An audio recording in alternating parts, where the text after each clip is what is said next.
ரீசெண்டாக ஒரு ஃபாலோயர் பிஜிஇஎல் ஸ்டாக்கை பற்றி பேசுங்கன்னு சொல்லியிருந்தாங்க. அதுக்கான வீடியோ தான் இது. பிஜிஇஎல் அப்படிங்கிற கம்பெனி என்ன மாதிரி கம்பெனி அப்படின்னு பார்த்தோம்னா, நம்ம யூஸ் பண்ணுற எலக்ட்ரானிக் ஐட்டம்ஸ் ஆல்மோஸ்ட் எல்லாத்துலேயுமே இவங்களோட எலக்ட்ரானிக் சிப்ஸ் இருக்குது. வாஷிங் மிஷினாக இருக்கட்டும், ஃப்ரிட்ஜாக இருக்கட்டும், ஏசியாக இருக்கட்டும், கூலராக இருக்கட்டும், இன்னும் பல்வேறு விஷயங்கள் இவங்களோட சர்க்யூட் போர்ட்ஸ், இவங்களோட எலக்ட்ரானிக் ஐட்டம்ஸ் இந்த எல்லா மிஷின்ஸ்லையும் இருக்குது.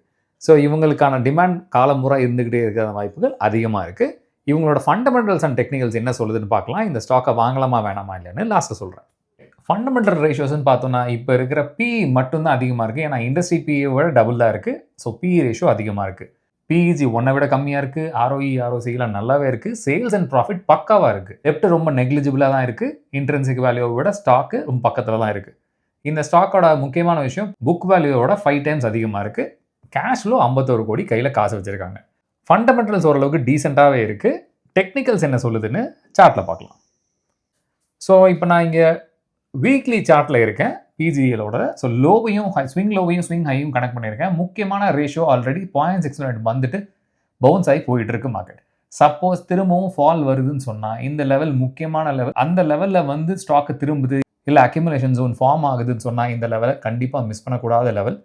சப்போஸ் லாங் டேர்ம் இன்வெஸ்ட் பண்ணுறதா இருந்தால் இந்த லெவல் ரொம்ப முக்கியம். அதாவது 420 லெவல்ஸ்.